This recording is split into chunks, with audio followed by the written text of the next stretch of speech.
So immunotherapy in acute myeloid leukemia is gaining a lot of traction. We've had a lot of successes with targeted therapies, including FLT3 inhibitors, IDH inhibitors, now BCL2 inhibitors such as venetoclax, and I think those are all playing a major role, already showing improvements in survival in both younger patients as well as in older patients.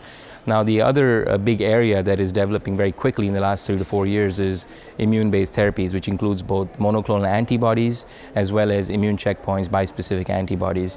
So a lot of work that we have been doing at MD Anderson has been focused on using immune checkpoint and bispecific antibodies.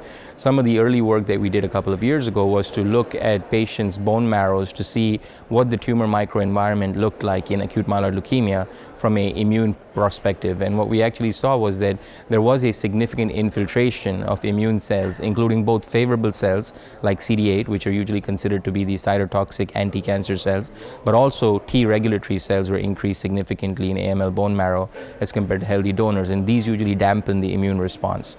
So there was already a hint that there was a immune effector activity and the immune system was trying to fight against leukemia. This is very similar to what has been seen in multiple solid tumors where immunotherapy has worked, like lung cancer, melanoma, and colon, etc. The other thing that we saw was that there was high expression of both PD-1 and another immune checkpoint pathway, OX40. And this is important from the targeting perspective because most of the drugs that we use are PD-1 inhibitors. There are also CTLA-4 inhibitors and other pathway inhibitors coming along.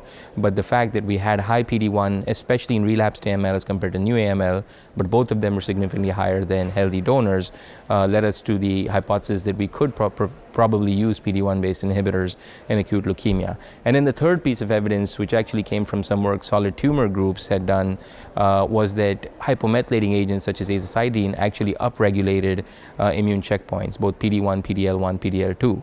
But at the same time, they also had favorable effects on the immune system. They increased the expression of activating factors on CD8 cells. They also increased expression of the MHC. Both of these are good for the immune system. So you had both a good and a bad effect. So the goal was, if we use these hypomethylating agents, which we do use because they're standard of care in MDS and AML, and we add the immune checkpoint inhibitors, could we then really unleash the immune system and allow it to fight against the tumors by letting the hypomethylating agents enhance the immune response?